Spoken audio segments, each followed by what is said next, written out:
Oke, baik Bapak Ibu, kita lanjutkan materi berikutnya ya. Selanjutnya kita akan membahas tentang tempat meminjam. Nah, tentunya bagi kita yang terpaksa harus meminjam uang, harus pintar milih-milih ya Bu ya. Nggak asal kita minjam ya. Jadi kita harus pintar-pintar milih tempat minjam. Kan kita tujuannya meminjam itu untuk membantu kita ya, untuk meringankan beban kita. Jangan sampai kita salah milih tempat pinjam terus jadi merugikan kita nggih. Oke, nah di sini ada beberapa macam tempat meminjam. Yuk, mari kita pelajari bersama-sama. Yang pertama, jenengan kira-kira kalau mau minjem nih, yang pertama dituju itu siapa? Saudara. Oh iya, saudara. Nah, kebetulan di sini yang pertama memang saudara atau kerabat dekat. Nah, biasanya kalau kita meminjam ke saudara itu prosesnya itu cepat apa lama? Syaratnya gimana? Gak ada ya? Iya memang kalau kita minjam ke kerabat ternyata prosesnya mudah, caranya juga cepat dan tidak ada syarat. Nah, selanjutnya kalau kita mau minjam ke saudara itu kita butuh jaminan tidak? Tidak ya? Iya, kita juga tidak perlu jaminan. Nah, kalau kita meminjam ke saudara, ada batas maksimal pinjaman tidak? Tergantung. Oke, biasanya berarti kita memiliki batas nggih. Kan nggak mesti ya, misalnya kita butuh uang 50.000, kita mau minjam ke kakak misal, tapi ternyata kakaknya hanya memiliki uang 50.000 di dompetnya. Kan nggak mungkin ya kita langsung minjam 50.000, nanti uangnya habis. Nah itu berarti kita harus menyesuaikan seberapa mampunya saudara kita bisa membantu kita. Ini berarti kalau ke saudara ada batas maksimal Selanjutnya kalau ke saudara biasanya dikasih bunga nggak? Enggak, iya. Terus kalau kita meminjam ke saudara biasanya mengembalikannya kita dikasih batas waktu apa semampu kita? Ya, tergantung ya. Iya, berarti ini bisa disesuaikan lah ya. Kadang ada yang minta mungkin sekian hari, sekian minggu, ada yang ya terserah lah semampunya aja gitu nggih. Berarti ini disesuaikan. Itu kalau kita meminjam ke saudara. Sekarang kalau kita mau meminjam ke rentenir, ada yang sudah pernah minjam ke rentenir? Jangan sampai Ibu. Oke. Nah, begini di sini kita lihat bersama-sama. Prosesnya kalau kita meminjam ke rentenir itu kira-kira dipersulit atau dipermudah? Iya mesti. Kalau kita larinya ke rentenir, mesti mereka mulutnya manis ya Bu ya. Mereka tuh pintar banget rayu, makanya hati-hati Ibu. Kalau ke rentenir proses pasti cepat dan mudah. Perlu jaminan tidak? Tidak, mungkin mereka kadang menawarkan bantuan dengan suka rela. Terus ada batas maksimal pinjaman? Tidak juga. Bunga atau total pengembalian tinggi? Iya, karena sudah dipermudah di awal, biasanya mereka juga pengen imbalan Iya, mereka juga pengen untung, makanya dikasih bunga yang tinggi. Misal kita minjam uang 10.000, kita mengembalikannya bisa sampai 30.000. Nah, buat kita jadi permudah apa dipersulit ini? Sulit ya Bu, justru ini merugikan kita Oke, untuk periodenya atau cara pembaliannya biasanya dikasih waktu nggak kalau rentenir? Biasanya tidak, makanya di situ mereka memberikan kita bunga yang sangat tinggi. Itulah kelebihan dan kekurangan rentenir. Kelebihannya mereka memberi kita kemudahan, tetapi ternyata di balik kemudahan itu ada kesulitan yang sangat berat, yaitu bunganya sangat tinggi. Makanya sebisa mungkin tolong ya Bu, jauhi rentenir Oke, selanjutnya ada kelompok simpan pinjam. Kelompok simpan pinjam itu biasanya bisa berupa PKK, PKH, arisan dan lain-lain. Di tempat yang jenengan kelompok simpan pinjamnya ada tidak? Ada. Apa ini Bu? PKK Oke.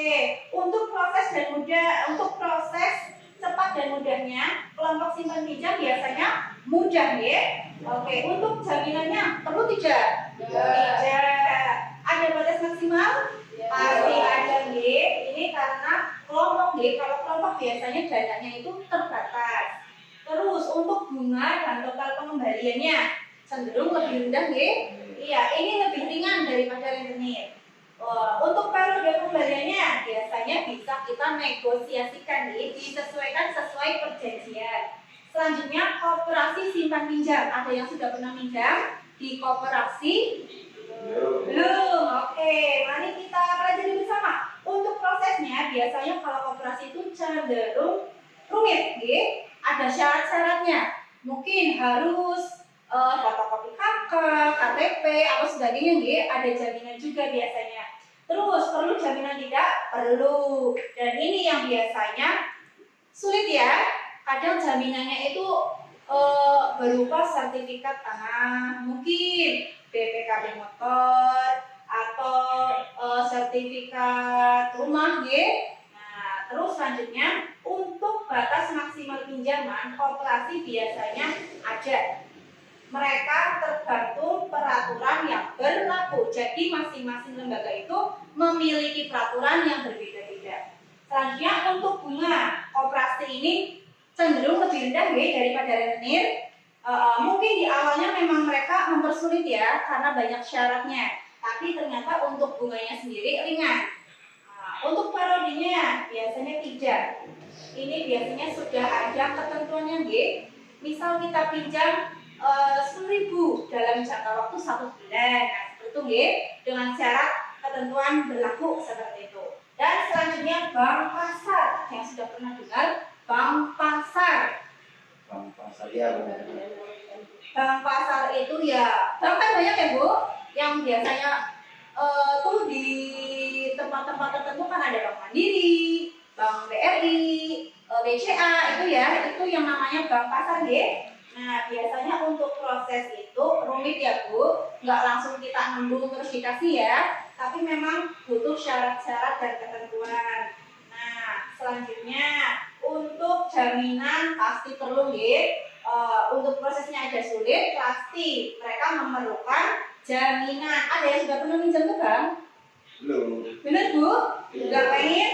Kalau bisa jangan ya Bu. Oke. Soalnya ini rumit banget. Mereka itu harus ngisi formulir. Formulirnya itu juga panjang. Nah, kita juga butuh fotokopi KK, KTP dan sebagainya, nggih. Selanjutnya jaminannya juga sama kayak tadi di koperasi. Ada surat tanah, surat rumah, atau mungkin surat kendaraan bermotor, nggih. Nah, untuk batas maksimal pinjaman pasti ada. Karena mereka punya rincian biasanya, nggih. Untuk sekian juta, jaminannya apa, terus jangka waktu sekian seperti itu. Nah, untuk bunganya kalau bank kira-kira tinggi atau rendah? Tinggi. Tinggi, iya.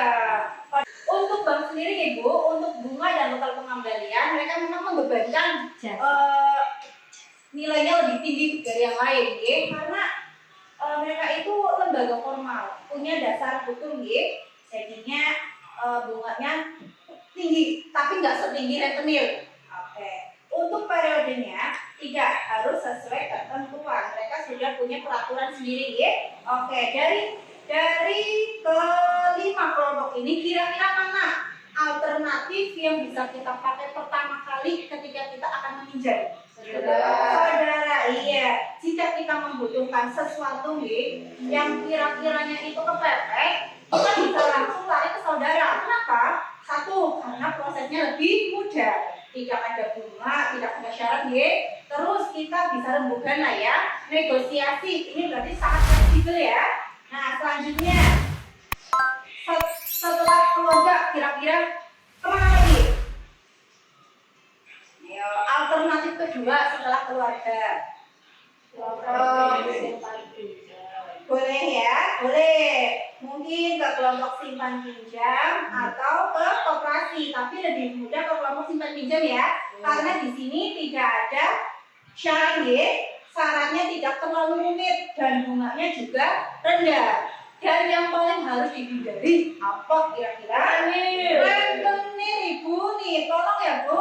Ini biasanya rentenir itu pintar banget Bu. Mereka itu memang tidak menekankan banyak proses, banyak syarat, tetapi mohon maaf Ibu, bunganya tinggi sekali. Dan sekarang yang lagi populer itu bank keliling itu yang setiap hari pada muter-muter, itu mereka menawarkan jasa yang sangat manis Bu, menggiurkan, syaratnya mudah. Dan sudah jadi perhatian yang sudah viral, tolong Bu, panjenengan peserta PKK punya KKS ya.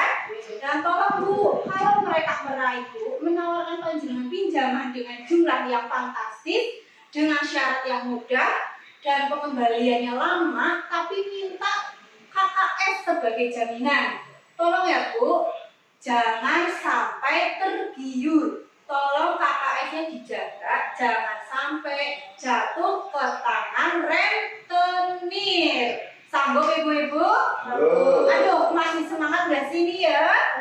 Masih ya Bu? Mana suaranya Ibu? Oke, terima kasih. Semuanya hebat. Nah, kita sudah tadi mempelajari beberapa tempat meminjam. Semuanya sudah jelas ya. Tempat alternatif pertama kita untuk meminjam bisa ke saudara atau kerabat. Dan jangan sampai kita meminjam ke rentenir.